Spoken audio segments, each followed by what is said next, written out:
Salut les amis, j'espère que vous allez bien. Cette semaine, je vous donne des nouvelles de mon chalot mis en eau il y a 1 an. Pour rappel, c'est un petit bac de 60 cm de façade par 48 cm de large et 30 cm de haut, soit environ 70 litres d'eau. J'étais parti avec un filtre cascade et pas de sable. J'avais mis quelques pierres de mon 250 litres pour apporter les micro-organismes. J'ai ensemencé en bactéries et utilisé de l'eau du robinet. Le début du cyclage semblait suivre son cours, mais le bac était bizarre. Une espèce d'entre-deux où les cyanos semblent se plaire et où les polypes des coraux restent fermés sans raison apparente. J'ai mis un écumeur à la place du filtre cascade, sans grand effet. Puis j'ai ajouté du sable pour augmenter la surface de support bactérien et un abri pour les micro-organismes. Les paramètres de base semblaient bons jusqu'à la découverte d'un taux de silicate très élevé dans mon eau du robinet. J'ai alors commencé à utiliser une résine anti-silicate dans un filtre externe couplé à une résine anti-métaux lourds. Je coupe l'écumeur et le filtre externe pendant 12 heures la nuit. J'ai également utilisé 2 produits de chez Atelier Récifal, l'Anti-Cyano-Symbio et Bacto-Symbio, qui sont en fait des souches bactériennes et des bioenzymes avec des vitamines.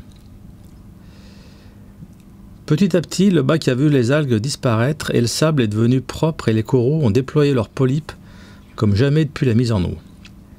Côté matériel, j'ai aussi automatisé l'osmolation avec ce capteur optique ATO car je suis maintenant fréquemment en déplacement. J'ai également ajouté cette pompe Jebao MLW5 pour augmenter le brassage en complément de la pompe SOW3. Côté paramètres, j'ai un KH de 9,5, un taux de phosphate à 0 au Chekarana. Je complète avec du phosphide qui est immédiatement assimilable par les coraux. Les nitrates sont à 8 mg, calcium à 420 et magnésium à 1280. C'est un bac destiné aux boutures, donc pas de poissons. Mais j'ai mis le Gobiodon Okinawa qui était dans le nano que j'ai arrêté. Je vous expliquerai pourquoi dans une prochaine vidéo. Et pour l'éclairage, j'ai mis la rampe Nicroute 50 watts qui était sur le nano. J'ai une crevette cheval de son petit nom Hymenocera. Elle est très belle mais discrète. Elle se nourrit exclusivement d'étoiles de mer. Mais j'ai énormément d'astérina dans mon grand bac, alors chaque semaine j'en prélève pour la nourrir.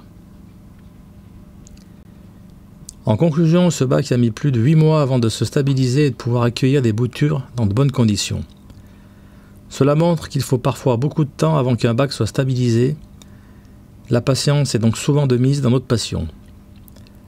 Je vous dis à la semaine prochaine pour une nouvelle vidéo. Salut à tous!